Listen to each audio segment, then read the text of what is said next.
नमस्कार दोस्तों, हमारे YouTube प्लेटफॉर्म सिविल मार्गदर्शन में आपका हार्दिक स्वागत करता हूं। और आज अपन करने जा रहे हैं एक नई शुरुआत। और इस प्रकार इस नई शुरुआत के तौर पर अपन डिस्कस करेंगे इकोनॉमिक सर्वे 2024-25। ठीक है। इम्पोर्टेंट बात यह है कि जो हमारा डिस्कशन होगा वो होगा क्वेश्चन फॉर्मेट। इस बार इकोनॉमिक सर्वे में 10 चैप्टर्स हैं। 10 की 10 चैप्टर्स का सीक्वेंस के साथ क्वेश्चन फॉर्मेट में अपन डिस्कस करेंगे। ठीक है, क्योंकि क्वेश्चन फॉर्मेट बहुत इंपॉर्टेंट है कि अब तक अपन जैसे 10 की 10 चैप्टर्स को पढ़ चुके हैं। ठीक है, लेकिन जब एग्जाम में क्वेश्चन आता है तो कुछ डाटा मिसिंग हो जाता है। तो इसके लिए सबसे बेहतर जो ऑप्शन है वो हमारे लिए यही है कि अधिक से अधिक क्वेश्चंस की प्रैक्टिस की जाए, और इस प्रैक्टिस को अपन क्वेश्चंस के माध्यम से करेंगे। ठीक है, तो आज अपन स्टार्ट करेंगे पहला चैप्टर इकोनॉमिक सर्वे का, जो कि आपके सामने है, बदलता राजस्थान, आर्थिक वृद्धि और सार्वजनिक वित्त। सबसे पहले बात करते हैं इस चैप्टर में क्या क्या डिस्कस करने वाले हैं अपन। जैसा कि इसका नाम है, आर्थिक वृद्धि और सार्वजनिक वित्त। ठीक है, आर्थिक वृद्धि और सार्वजनिक वित्त मतलब जो राज्य की अर्थव्यवस्था है, जीडीपी कितनी है राज्य की, जीएसडीपी कितनी है, कृषि क्षेत्र का योगदान कितना रहा है, उद्योग क्षेत्र, सेवा क्षेत्र है, पर कैपिटा इनकम कितनी है। ठीक है, राजकोषीय घाटा, राजस्व घाटा कितना है। इस प्रकार की जो भी बातें हैं इस चैप्टर में अपन डिस्कस करेंगे। ठीक है, तो स्टार्ट करें आज का पहला क्वेश्चन। तो हमारा पहला क्वेश्चन है, एक बात और, अपने जो क्वेश्चंस हैं बाइलिंगुअल फॉर्म में है, तो जिसको इंग्लिश से समझना है वो इंग्लिश से, और हिंदी में तो अपने है ही। क्लियर। तो पहला क्वेश्चन डिस्कस करते हैं। पहला स्टेटमेंट दे रखा है, आर्थिक समीक्षा 2024-25 के अनुसार स्थिर मूल्यों पर सकल राज्य घरेलू उत्पाद इतने करोड़ रुपए रहा है। कोई डेटा दे रखा है और बताया गया कि सकल राज्य घरेलू उत्पाद इतने करोड़ रुपए रहा है। वही दूसरा स्टेटमेंट दे रखा है, स्थिर मूल्यों पर सकल राज्य घरेलू उत्पाद की वृद्धि दर 7.82% रही है। ठीक है, तो सकल राज्य घरेलू उत्पाद के बारे में बताया है कि कितना रहा है, और उसमें वृद्धि दर के बारे में पूछा गया है हमसे। तो इसको समझने के लिए सबसे पहले तो हमें यही जानना होगा कि सकल राज्य घरेलू उत्पाद होता क्या है, कैसे इसको कैलकुलेट करते हैं। तो इसको जीएसडीपी के नाम से जाना जाता है, ग्रॉस स्टेट डोमेस्टिक प्रोडक्ट। तो जीएसडीपी क्या है? जीएसडीपी एक सूचक है जो हमारी अर्थव्यवस्था के आकार को बताता है। अर्थव्यवस्था में हमारी जो इकोनॉमी है उसमें कितनी ग्रोथ हुई है, उस डेटा को इसके द्वारा मेजर किया जाता है। डेफिनेशन देखें, डेफिनेशन क्या है इसकी। तो जैसे डेफिनेशन के तौर पर बात करें तो किसी राज्य की भौगोलिक सीमाओं के अंतर्गत, ये हमारा स्टेट है राजस्थान, इस राजस्थान स्टेट की जो भौगोलिक सीमाओं के अंतर्गत एक निश्चित समय अंतराल में, क्लियर, एक निश्चित समय अंतराल में किसी राज्य की भौगोलिक सीमाओं के अंतर्गत जिन वस्तुओं और सेवाओं का उत्पादन किया गया है, वस्तुओं और सेवाओं, दोनों चीजों को इसमें सम्मिलित किया जाता है। वस्तुओं और सेवाओं का, जिन वस्तुओं और सेवाओं का उत्पादन किया गया है उनका मौद्रिक मूल्य, क्या उनका मौद्रिक मूल्य क्या कहलाता है? जीएसडीपी कहलाता है। यहां से समझें एक बार, जीएसडीपी क्या है? एक निश्चित समय अंतराल में किसी राज्य की भौगोलिक सीमाओं के अंतर्गत जिन वस्तुओं और सेवाओं का उत्पादन किया गया है उनका मौद्रिक मूल्य जीएसडीपी के नाम से जाना जाता है। अब इस जीएसडीपी को जब कैलकुलेट करेंगे तो दो मेथड्स हैं इसको कैलकुलेट करने के। पहला है स्थिर कीमतों पर,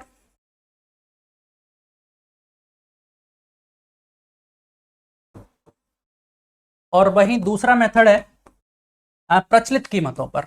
इसको भी समझना होगा कि स्थिर कीमतों पर और जो प्रचलित कीमतें हैं ये क्या मेथड है। स्थिर कीमत में क्या करते हैं, सबसे पहले स्थिर कीमत वाला देखते हैं। तो इसमें एक आधार वर्ष फिक्स होता है, ठीक है, जो कि वर्तमान में 2011-12 है। तो जो आधार वर्ष है 2011-12, उसके कंपैरिजन में 2024-25 में देखेंगे कि हमारी जो इकोनॉमी है उसमें कितनी वृद्धि हुई। 11-12 के कंपैरिजन में 2024-25 तक कितनी वृद्धि हुई या कमी हुई उसको मेजर किया जाता है। तो जो 2011-12 है ये किसके रूप में काम करेगा? एक संदर्भ बिंदु के रूप में काम करेगा। ठीक है, स्थिर कीमतों पर जब कैलकुलेट करते हैं तो वास्तविक जो वृद्धि दर आई होती है ना, वो मेजर हो जाती है इससे। वहीं प्रचलित कीमतों पर बात करें तो प्रचलित कीमतों का मतलब है आज की मार्केट प्राइस क्या है, उसके आधार पर कैलकुलेट किया जाता है। इसमें जो इन्फ्लेशन रेट है, मुद्रास्फीति की जो दर है, वो सम्मिलित हो जाती है। ठीक है, तो ये रहा प्रचलित कीमतों पर। अब बात करते हैं अगला, जो क्वेश्चन में हमसे पूछा गया है कि राज्य की स्थिर कीमतों पर जो सकल राज्य घरेलू उत्पाद है वो कितना रहा है। तो हमें याद रखना है कि 2024-25 में स्थिर कीमतों पर जो राजस्थान की जीडीपी है वो 9.06 लाख करोड़ है। ठीक है, और एग्जाम में जो ऑप्शन है क्वेश्चन में, इसमें क्या दे रखा है, पूरा डेटा दे रखा है जो कि 90, 62, 94, 90, 62, 94 लाख करोड़ है। हमें पॉइंट्स में याद रख सकते हैं 9 पॉइंट कितना, 9.06 लाख करोड़, ये डेटा हमें याद रखना है। क्लियर, तो इसका मतलब ये स्टेटमेंट हमारा सही है। ठीक है, वही बात करें, दूसरा स्टेटमेंट बताया गया था कि इसमें वृद्धि दर 7.82% की हुई है। तो हमें याद रखना होगा, लास्ट ईयर से कंपैरिजन करेंगे 2023-24 में, तो 2023-24 में जो जीएसडीपी रही थी वो लगभग 8 पॉइंट समथिंग लाख करोड़ रही थी। 8 पॉइंट समथिंग लाख करोड़ से 9.06 लाख करोड़ तक पहुंचा, इसमें मतलब वृद्धि हुई है, और वृद्धि जो कितनी है, 7.82%। ये वृद्धि दर भी हमें याद रखनी है, 7.82% वृद्धि हुई है, और हमारा जीएसडीपी कितना है, 9.06 लाख करोड़, जिसमें 7.82% की वृद्धि हुई है। इसका मतलब हमारा सेकंड स्टेटमेंट भी सही है। तो कौन सा ऑप्शन सही हो जाएगा, सी ऑप्शन हमारा राइट आंसर हो जाएगा। क्लियर, पहला क्वेश्चन सॉल्व हुआ। यहीं से देखते हैं थोड़ा सा आगे, या ये भी देख लेते हैं, ये जो प्रचलित कीमतें हैं, प्रचलित कीमतों पर जीएसडीपी कितनी रही है, तो वो रही है 17.04 लाख करोड़। ठीक है, और इसमें जो वृद्धि दर है वो कितनी है, इसकी वृद्धि दर है 12.02%। 17.04 लाख करोड़ हमारी जीएसडीपी है प्रचलित कीमतों पर, और उसमें वृद्धि दर है 12.02% की। क्लियर, तो ये दोनों जो चारों डेटा हैं ये हमें याद रखने हैं। अब बात करते हैं नेक्स्ट क्वेश्चन की। नेक्स्ट क्वेश्चन में दे रखा है, आर्थिक समीक्षा 2024-25 के अनुसार प्रचलित मूल्यों पर पूछा गया है। सकल राज्य घरेलू उत्पाद जीएसडीपी की बात की गई है, वृद्धि दर की बात की गई है। पिछले क्वेश्चन में जस्ट हमने डिस्कस किया है कि प्रचलित कीमतों पर जीएसडीपी कितना है, 17.04 लाख करोड़ है, जिसमें वृद्धि दर कितनी है, 12.02%। तो हमारा सीधा यहाँ से आंसर हो जाएगा कौन सा, बी ऑप्शन। ठीक है, बी ऑप्शन हमारा राइट आंसर है। ठीक है, आगे क्वेश्चन देखते हैं, नेक्स्ट क्वेश्चन। नेक्स्ट क्वेश्चन है अपना, आर्थिक समीक्षा 2024-25 के अनुसार सकल राज्य मूल वर्धन में स्थिर मूल्यों पर सेवा क्षेत्र का कितना प्रतिशत योगदान है। एक नई टर्म आई, according to economic survey 2024-25, out of the following what is the percentage contribution of service sector का। सर्विस सेक्टर का कंट्रीब्यूशन पूछा है in gross state value added. Gross state value added क्या होता है, जीएसबीए। इस टर्म को भी हमें समझना होगा, जीएसबीए क्या होता है। तो जैसे अपन थोड़ी देर पहले बात कर रहे थे जीएसडीपी की, कि भाई एक निश्चित समय अंतराल में, निश्चित समय पीरियड में, निश्चित टाइम पीरियड में किसी राज्य की भौगोलिक सीमाओं के अंतर्गत जिन वस्तुओं और सेवाओं का उत्पादन किया गया है उनका मौद्रिक मूल्य कितना है, वो जीएसडीपी कहलाता था। अब जीएसबीए भी एक मेथड है अपनी इकोनॉमी को कैलकुलेट करने का, अर्थव्यवस्था का कितना आकार है, अर्थव्यवस्था में कितनी वृद्धि हुई है उसको मापने का, यह भी एक तरीका है। तो इसमें क्या हुआ, इसमें डिवाइड कर दिया, जो वस्तु और सेवाओं का उत्पादन हो रहा था उनको सेक्टर्स में डिवाइड कर दिया, और वो आपको पता है 3 क्षेत्रों में विभाजित करते हैं, पहला कृषि क्षेत्र, दूसरा उद्योग क्षेत्र, और तीसरा सेवा क्षेत्र। ठीक है, ठीक है, तो पहला है जीएसबीए, पहला कौन सा क्षेत्र है, पहला हमारा कृषि क्षेत्र है, दूसरा हमारा उद्योग क्षेत्र है, और तीसरा है सेवा क्षेत्र। इसमें एक टर्म और है, इसको मतलब बेसिक रूप से समझें कि जीएसबीए है क्या है, gross state value addition, value added. ठीक है, तो वैल्यू एडेड का मतलब क्या हुआ, जैसे सिंपल शब्दों में समझने का प्रयास करते हैं। जैसे एक कंपनी ने ब्रेड का पैकेट बनाया, उस ब्रेड की कीमत, पैकेट की कीमत रखी गई 20 रुपये, ठीक है। इसकी मार्केट प्राइस है ब्रेड के पैकेट की 20 रुपये। अब लेकिन जब 20 रुपये का ये ब्रेड का पैकेट है, तो इस ब्रेड के पैकेट को बनाने में कुछ कच्चा माल की लागत लगी होगी, और उस लागत को माना कि इस ब्रेड के पैकेट को बनाने में 14 रुपये की लागत लगी। लागत कितनी लगी? 14 रुपये की लागत लगी, और 20 रुपये इसकी मार्केट प्राइस है। इसका मतलब हमने वैल्यू एडिशन कितना किया?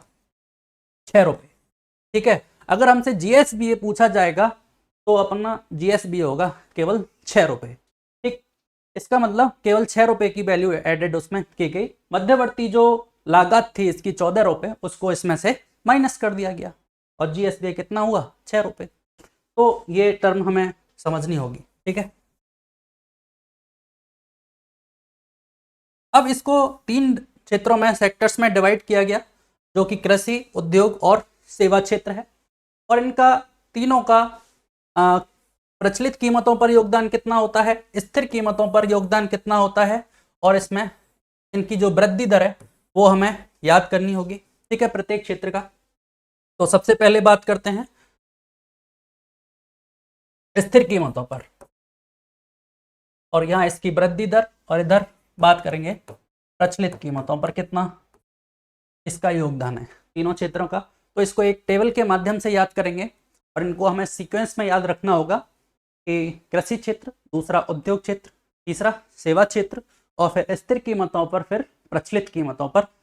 अगर अन्यथा क्या होगा, कई बार अपन देखेंगे अपन को उद्योग क्षेत्र का याद आ रहा है पहले, कभी सेवा क्षेत्र का याद आ रहा है, कभी कृषि क्षेत्र का याद आ रहा है, तो डेटा याद करने में फिर कंफ्यूजन होती है क्वेश्चन सॉल्व करने में। और इससे बचने के लिए बेहतर उपाय यही है कि इसको एक टेबल फॉर्मेट में अपन याद कर लेते हैं, ठीक है। अब इस डेटा को देखते हैं कितना प्रतिशत योगदान रहा है। स्थिर कीमतों पर कृषि क्षेत्र का योगदान रहा है 26%, ठीक है। पहले पॉइंट से पहले की वैल्यू याद करने की कोशिश करते हैं, फिर अब आगे देखेंगे पॉइंट के बाद की जो वैल्यू है हमारे लिए क्यों इंपॉर्टेंट है, ठीक है। तो मैं कह रहा हूं कृषि क्षेत्र का जो स्थिर कीमतों पर योगदान है वो 26% है, उद्योग क्षेत्र का योगदान 28% है, और सेवा क्षेत्र का योगदान कितना रहा है? 45% योगदान रहा है, ठीक है। सिमिलर आगे बात करते हैं, कृषि क्षेत्र का प्रचलित कीमतों पर योगदान कितना है? यह है आपका 26%, और उद्योग क्षेत्र का प्रचलित कीमतों पर योगदान कितना है? 27%, और सेवा क्षेत्र का है 45%। अब देखिए क्वेश्चन में क्या होगा, क्वेश्चन में जैसे पूछा गया हमसे क्या कि सकल राज्य मूल वर्धन में स्थिर मूल्यों पर सेवा क्षेत्र का कितना योगदान है, ठीक है। अब उस सेवा क्षेत्र का क्वेश्चन में क्या करेगा, दोनों ऑप्शन डाल देता है। अपने को ये वाली भी वैल्यू मिलती है और ये भी वैल्यू मिलती है, तो इसलिए हमें पॉइंट्स में याद करना जरूरी है। तो इसका योगदान कितना रहा है? 26.54% योगदान रहा है। वहीं उद्योग क्षेत्र का योगदान है 28.39% है, और सेवा क्षेत्र का योगदान है 45.07%। क्लियर? अब देखते हैं प्रचलित कीमतों पर योगदान कितना है। तो कृषि क्षेत्र का 26 पॉइंट कितना, इसका योगदान है 26.92%, और इसका 27.16% योगदान है, और वहीं सेवा क्षेत्र का योगदान 45.92% है, ठीक है। अब डायरेक्ट पूछा जाता है अपन से कृषि क्षेत्र का स्थिर कीमतों पर योगदान कितना है, 26.54 अपन बता देंगे। सिंगल इधर से पूछा उद्योग क्षेत्र का प्रचलित कीमतों पर योगदान कितना है, 27.16% अपन बता देंगे। लेकिन जब अगर हमसे स्टेटमेंट फॉर्मेट में पूछा गया दूसरा स्टेटमेंट कि कृषि क्षेत्र का प्रचलित कीमतों पर जो योगदान है वो स्थिर कीमतों की तुलना में अधिक है, तो इस क्वेश्चन को, इस स्टेटमेंट को सॉल्व करने के लिए हमें पता होना चाहिए पॉइंट के बाद की वैल्यू कितनी है। क्लियर? तो सिंपल है, याद करने का प्रयास करते हैं। कृषि क्षेत्र, उद्योग क्षेत्र, सेवा क्षेत्र, स्थिर कीमत 26.54%, 28.39% और 45.07%। वहीं प्रचलित कीमतों पर 26.92%, और इसका 27.16% और 45.92% है। आप देखो ये तो 26.92 और 92 इसका तो दोनों सेम है, और इधर 26, 45, 54 और 0.7 है, और इसका 28 से 27 हो ही रहा है। ठीक है, फिर अगला क्वेश्चन ये देखो कि कृषि क्षेत्र और सेवा क्षेत्र का जो योगदान है प्रचलित कीमतों पर अधिक है, जबकि उद्योग क्षेत्र में का जो प्रचलित कीमतों पर योगदान है वो कम है। यहां से ये रिजल्टेंट हमें याद रखने होंगे, जैसे क्वेश्चन सॉल्व करने में हमें आसानी होगी। फिर नेक्स्ट बात याद रखनी होगी हमें, इसमें वृद्धि दर कितनी हुई है। ठीक है, तो सिंपल है कि कृषि क्षेत्र में जो वृद्धि दर है स्थिर कीमतों पर वो 5, इसमें हमें याद रखने की जरूरत नहीं है पॉइंट के बाद की वैल्यू। इसमें भी 5% की वृद्धि हुई है, उद्योग क्षेत्र में भी 5% की वृद्धि हुई है, जबकि सेवा क्षेत्र में कितनी, सेवा क्षेत्र में वृद्धि हुई है आपके 7%, 7% की वृद्धि हुई है। वहीं प्रचलित कीमतों पर देखें, कृषि क्षेत्र का में जो वृद्धि हुई है वो 11% की है। ठीक है, और उद्योग क्षेत्र में 7% की वृद्धि है, और सेवा क्षेत्र में 12% की वृद्धि दर्ज की गई है। क्लियर, 5, 5, 7, 11, 7 और 12% की वृद्धि। एज इट इज इस टेबल को अपन दिमाग में सेट कर लेंगे, पेपर में क्वेश्चन सॉल्व करते समय हमें आसानी होगी। अदरवाइज थोड़ा बहुत कोई डेटा मिसिंग होगा तो कभी ये याद आएगा, कभी ये याद आएगा, फिर कंफ्यूज होगा दिमाग में कि 26.92 में प्रचलित कीमतों पर योगदान था या स्थिर कीमतों पर योगदान था। कभी लगेगा 26% तो हो सकता है उद्योग क्षेत्र का था। तो इन सब बातों से बचने के लिए इसको टेबल फॉर्मेट में एज इट इज अपन याद कर लेंगे। ठीक है, तो क्वेश्चंस को देखते हैं। क्वेश्चन में क्या पूछा गया है। क्वेश्चन में सिंपल, आर्थिक समीक्षा 2024-25 के अनुसार सकल राज्य मूल वर्धन में स्थिर कीमतों पर पूछा गया। पहला बात तो स्थिर कीमतों पर, फिर पूछा सेवा क्षेत्र का योगदान, तो सेवा क्षेत्र तीसरे नंबर का योगदान स्थिर कीमतों पर, इसमें मतलब 45 पॉइंट कितना, अब देखो यही कंफ्यूजन, तो 45.07, 45.07% योगदान है स्थिर कीमतों पर, और प्रचलित कीमतों पर योगदान कितना है 45.92%। दोनों ऑप्शन दे रखे हैं। इन बातों से बचने के लिए हमें याद रखना होगा टेबल फॉर्मेट में, और हमारा योगदान है कितना 45.07%, और B option, C option sorry, हमारा राइट आंसर हो। क्लियर, नेक्स्ट क्वेश्चन की ओर देखते हैं। नेक्स्ट क्वेश्चन क्या कहता है, निम्नलिखित कथनों में से सत्य कथन की पहचान करनी है। कई बार क्वेश्चन को यहाँ से ध्यान से पढ़ना होगा हमें, कभी सत्य कथन पूछता है, कभी असत्य कथन पूछता है, कभी पूछता है निम्नलिखित में से कौन सा कथन सत्य नहीं है, कभी कौन सा कथन असत्य नहीं है। इस तरह से क्वेश्चन में घुमाया जाता है। पहला स्टेटमेंट है, आर्थिक समीक्षा 2024-25 के अनुसार सकल राज्य मूल वर्धन, वही जीएसपीए की बात कर रहा है, प्रचलित कीमतों पर बात की गई, उद्योग क्षेत्र का योगदान। ठीक है, उद्योग क्षेत्र का योगदान प्रचलित कीमतों पर पूछा है, तो हमें पता है 26, 28 और 45 था, और इधर कितना था 27% और 27.16%। राइट आंसर टेबल में आप देख लीजिए 27.16% है। क्लियर, तो ये अपना स्टेटमेंट राइट स्टेटमेंट है। फिर बात की प्रचलित कीमतों पर सकल राज्य मूल वर्धन में जो वृद्धि दर है वो कितनी है 7.88%। आप याद कीजिए प्रचलित कीमतों पर सकल राज्य मूल वर्धन में उद्योग क्षेत्र का वृद्धि दर, तो हमें वृद्धि दर पता है कितनी 5%, 5% और फिर 7%, इधर से 11 था, इधर से 7 था और इधर से 12% था। तो ये पता ही है हमें, कृषि क्षेत्र, उद्योग क्षेत्र और सेवा क्षेत्र, स्थिर कीमत और प्रचलित कीमत। आप देख लो यहाँ से 7.88 उद्योग क्षेत्र, प्रचलित कीमत 7.88% है एग्जैक्ट वैल्यू इसकी। पॉइंट के बाद की वैल्यू हमें याद करने की जरूरत है नहीं। ये भी ऑप्शन राइट है, तो इसका मतलब दोनों कथन सत्य हैं, तो अपना सी ऑप्शन राइट आंसर हो जाएगा। ठीक है, इस तरह से हमने इन क्वेश्चन को सॉल्व करना होगा। नेक्स्ट क्वेश्चन देखते हैं, आर्थिक समीक्षा 2024-25 के अनुसार स्थिर कीमतों पर शुद्ध राज्य घरेलू उत्पाद कितना है। शुद्ध राज्य घरेलू उत्पाद NSDP, net state domestic product की बात की गई है। सबसे पहले हमने जीएसडीपी के बारे में पढ़ा था। अगर जीएसडीपी में से देखिए एनएसडीपी क्या होता है, NSDP equal GSDP minus depreciation. ठीक है, डेप्रीसिएशन मूल्यह्रास की वैल्यू इसमें से घटा दिए जाते हैं। डेप्रीसिएशन के बारे में समझना होगा। डेप्रीसिएशन क्या है कि एक निश्चित समय अंतराल में किसी राज्य की जो भौगोलिक सीमाओं के अंतर्गत जिन वस्तुओं और सेवाओं का उत्पादन हो रहा था उनका मौद्रिक मूल्य जीएसडीपी था। लेकिन अब क्या होगा, कुछ वस्तुएं कुछ सेवाएं ऐसी थी या कुछ मशीनरी कह सकते हैं जिनमें उपयोग करते समय उनमें टूट फूट हो गई या उनमें घिसावट आ गई, तो उस वजह से मूल्य में क्या हो जाती है, कमी हो जाती है। और उस मूल्य को क्या कहा जाता है, उसको डेप्रिसिएशन कहा जाता है। और इसको अपन जीएसडीपी में से माइनस कर देंगे तो हमारे पास क्या बच जाएगा, एनएसडीपी बच जाएगा। इसका मतलब जीएसडीपी कितना था स्थिर कीमतों पर, जीएसडीपी कितना था 9.06 लाख करोड़ था। ठीक है, अगर इस जीएसडीपी में से डेप्रिसिएशन को माइनस कर देंगे तो अपने पास एनएसडीपी आ जाएगा। इसका मतलब वैल्यू कितनी 9.06 लाख से थोड़ी बहुत कम आएगी। और ऐसा बहुत कम होगा कि ऑप्शन एक से ज़्यादा मिले। अब आप देखिए ऑप्शन, आपको 9.06 लाख करोड़ से एक ये ऑप्शन है जो कम है, और कितना है 7.96 लाख करोड़। इसका मतलब जो स्थिर कीमतों पर शुद्ध राज्य घरेलू उत्पाद है वो कितना है 7.96 लाख करोड़ है। और अपना आंसर ही क्या हो जाएगा, यहाँ से ये ऑप्शन अपना राइट आंसर हो।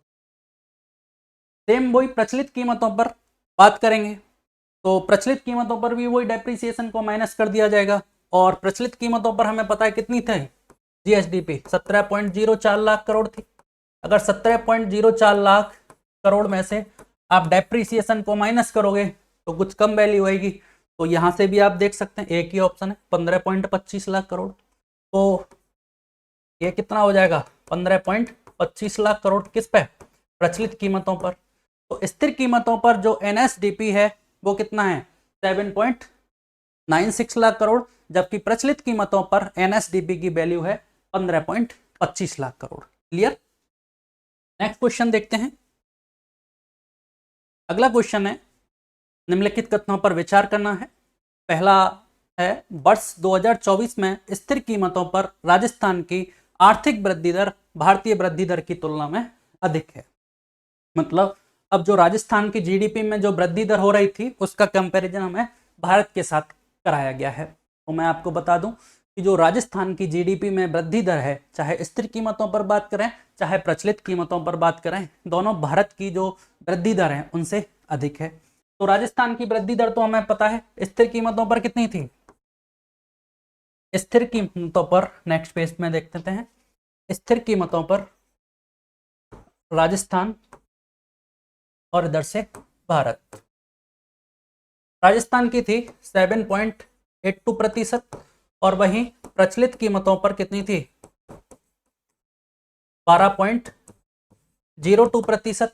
ठीक है, अब भारत की मैं कह रहा हूं, भारत की जो वृद्धि दर है वो कम है और ये कितनी है, और ये वृद्धि दर है 6%। भारत की 6% है स्थिर कीमतों पर और 8% है प्रचलित कीमतों पर। ठीक है, नहीं सॉरी ये डेटा थोड़ा गलत है, ये 8 नहीं है, ये 9% है, 6% और 9%।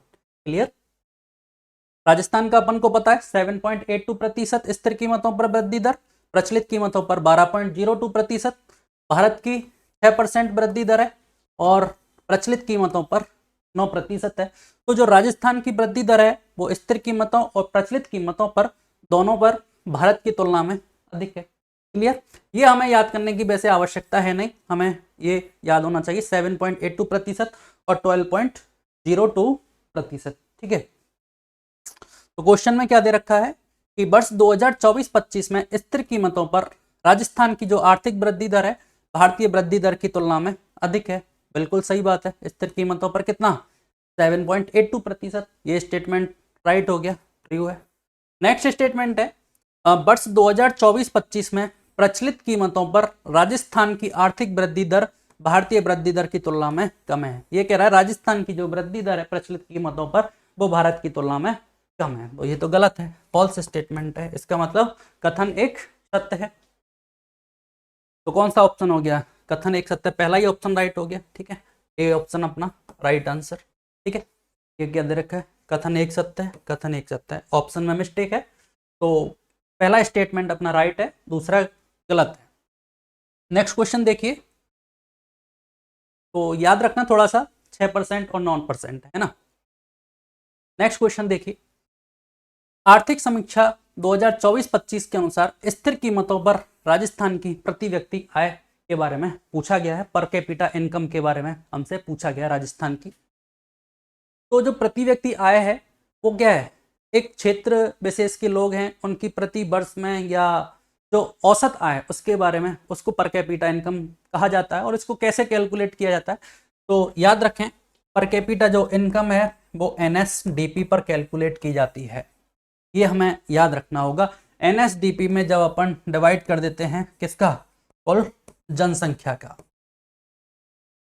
तो क्या आ जाती है, प्रति व्यक्ति आय आ जाती है। ठीक है, ये टर्म इंपॉर्टेंट है। जो प्रति व्यक्ति आय की गणना की जाती है वो GSDP पे की जाती है। कई बार ऑप्शन में दिया जाता है प्रति व्यक्ति आय की गणना निम्नलिखित में से किस पे की जाती है, GSDP, NSDP, GSB, इस तरह से टर्म दे दी जाती है। तो हमें याद रखना है प्रति व्यक्ति आय की गणना NSDP पर की जाती है। अब फिर बात करेंगे भाई स्थिर कीमतों पर और प्रचलित कीमतों पर। तो जो स्थिर कीमतों पर राजस्थान की प्रति व्यक्ति आय है वो है 96,638 रुपये। ये डेटा हमें बिल्कुल एग्जैक्ट याद रखना है। कितनी है, 96,638 रुपये है। जबकि प्रचलित कीमतों पर कितनी है, प्रचलित कीमतों पर है 1,85,053 रुपये। स्थिर कीमतों पर 96,638, प्रचलित कीमतों पर 1,85,053 रुपये। हमसे स्थिर कीमतों पर पूछा गया है, तो स्थिर कीमतों पर 96,638 और सी ऑप्शन अपना राइट आंसर। ओके, चलिए नेक्स्ट क्वेश्चन देखते हैं। स्थिर कीमतों पर क्या पूछा है, निम्नलिखित कथनों में से सत्य कथन की पहचान करनी। ठीक है, सत्य कथन की पहचान करनी। पहला स्टेटमेंट देखिए, स्थिर कीमतों पर वर्ष 2024-25 में भारत की प्रति व्यक्ति आय की जो वृद्धि दर है वो राजस्थान की प्रति व्यक्ति आय की तुलना में अधिक है। क्या कह रहा है, भारत की प्रति व्यक्ति आय की जो वृद्धि दर है वो राजस्थान की प्रति व्यक्ति आय की तुलना में अधिक है। यहाँ से एक बार फिर वैल्यू याद करते हैं। आप देखिए, जैसा कि बताया कि राजस्थान की जो GSDP में वृद्धि दर थी वो भारत की तुलना में अधिक थी। और यहाँ से फिर दूसरा स्टेटमेंट अपन याद कर लेते हैं, जो पर कैपिटा इनकम में जो वृद्धि दर है राजस्थान की, चाहे स्थिर कीमतों पर बात करें चाहे प्रचलित कीमतों पर बात करें, वो भी अधिक है भारत की तुलना में। ठीक है, तो ये स्टेटमेंट क्या हो गया, प्रति व्यक्ति आय की तुलना में अधिक है इसकी, भारत की, तो ये तो फॉल्स स्टेटमेंट है। राजस्थान की जो प्रति व्यक्ति आय की वृद्धि दर है वो अधिक है। दूसरी बात की, प्रचलित कीमतों पर वर्ष 2024-25 में राजस्थान की प्रति व्यक्ति आय में वृद्धि दर 11.04% है। तो आप याद रखिए, प्रचलित कीमतों पर हमारे सामने कितनी है, प्रचलित कीमतों पर हमारे सामने दे दिया 11.04% की वृद्धि दर है। वहीं स्थिर कीमतों पर कितना है, ये स्थिर कीमतों पर है लगभग 8% की वृद्धि दर है। ठीक है, तो राजस्थान की पर कैपिटा इनकम में जो स्थिर कीमतों पर वृद्धि दर है वो लगभग 8% है और प्रचलित कीमतों पर 11.04% है। तो ये स्टेटमेंट अपना राइट हो जाएगा। और यहाँ से कौन सा ऑप्शन हमारा राइट है, स्टेटमेंट 2, कथन बी सत्य है, हमारा बी ऑप्शन राइट, ओनली 2। ठीक है, भारत की याद रखना हमारे लिए आवश्यक नहीं है। ठीक है, चलिए नेक्स्ट क्वेश्चन देखते हैं। आर्थिक समीक्षा 2024-25 के अनुसार स्थिर कीमतों पर वर्ष 2023-24 के लिए शीर्ष सकल जिला घरेलू उत्पाद वाले जिले। अब देखो, GDP का जो कैलकुलेशन है वो डिस्ट्रिक्ट लेवल पर भी किया जा रहा है। क्यों किया जा रहा है, क्योंकि हमारे देश की जो अर्थव्यवस्था का लक्ष्य रखा गया है कितनी, 5 ट्रिलियन अमेरिकी डॉलर, उसको प्राप्त करना है। तो इसका आवश्यक है हर जिले से GDP है वो अधिक होनी चाहिए। इसलिए GDP का जो मेजरमेंट है वो जिला स्तर पर भी किया जा रहा है। अब इसमें पूछा गया है कि वो कौन से जिले हैं जिनकी सर्वाधिक GDP रही है 2023-24 में। तो वही स्थिर कीमतों पर भी बात करेंगे और प्रचलित कीमतों पर भी बात करेंगे। दूसरा जिला स्तर पर मेजरमेंट करने का एक रीजन और है कि जो वित्त आयोग था, 15वां वित्त आयोग, उसने सिफारिश की कि जो ग्रामीण क्षेत्रों में जो पैसा अनुदान की राशि दी जाती है उन जिलों को, उन पंचायतों को अधिक दी जाएगी जिनकी परफॉर्मेंस बेहतर रही है। ठीक है, तो इसलिए भी ये मेजर करना आवश्यक है। तो स्थिर कीमतों पर बात करें भाई, स्थिर कीमतों पर सर्वाधिक किसकी रही है? तो इसमें पहला जिला है आपका जयपुर, जयपुर के बाद दूसरा है अलवर, अलवर के बाद तीसरा है जोधपुर, और इसमें चौथा जिला है आपका अजमेर। ठीक है, स्थिर कीमतों पर। वहीं जब प्रचलित कीमतों पर बात करते हैं तो प्रचलित कीमतों पर पहला, दूसरा, तीसरा जिला अपने सेम रहे हैं, जयपुर, अलवर, जोधपुर। लेकिन जब चौथे नंबर पर जब बात करते हैं तो यहां आ जाता है आपका भीलवाड़ा। ठीक है, ये अंतर है, ये हमें याद रखना होगा। स्थिर कीमतों पर फोर्थ नंबर पर है अजमेर, और वहीं प्रचलित कीमतों पर चौथा जिला है हमारा भीलवाड़ा। तो हमसे पूछा गया है शीर्ष सकल जिला घरेलू उत्पाद वाले जिले किस पर? स्थिर कीमतों पर। तो अपना ये तो आंसर सेम होगा, 3 जिले पूछे हैं, जयपुर, अलवर, जोधपुर, और आप देख रहे हैं पहला ही ऑप्शन है जयपुर, अलवर, जोधपुर, और यहां से ए ऑप्शन अपना राइट आंसर। ठीक है, चलिए नेक्स्ट क्वेश्चन देखते हैं। आर्थिक समीक्षा 2024-25 के अनुसार प्रचलित कीमतों पर पूछा गया है सर्वाधिक प्रति व्यक्ति वाला जिला कौन सा है? प्रचलित कीमतों पर सर्वाधिक प्रति व्यक्ति आय वाला जिला, तो यहां से देखेंगे कि स्थिर कीमतों पर भी याद रखेंगे, स्थिर कीमतों पर और प्रचलित कीमतों पर जो सर्वाधिक प्रति व्यक्ति आय वाला जिला है वो अपना कौन सा है? अलवर है। ठीक है, सर्वाधिक प्रति व्यक्ति आय वाला जिला स्थिर कीमतों पर और प्रचलित कीमतों पर अलवर है। इसका मतलब यहां से बी ऑप्शन हमारा राइट आंसर होगा। क्लियर, ये क्वेश्चन क्लियर हुआ। चलिए नेक्स्ट क्वेश्चन देखते हैं। तो आज अपन ने डिस्कस किए, लगभग 10 क्वेश्चन डिस्कस किए, और 10 क्वेश्चंस के माध्यम से काफ़ी फैक्टों को जाना। अगली क्लास में फिर कुछ क्वेश्चंस को डिस्कस करेंगे, आगे बढ़ाएंगे इसी क्रम में। तो आज की क्लास हम यहीं समाप्त करते हैं। Okay, thank you.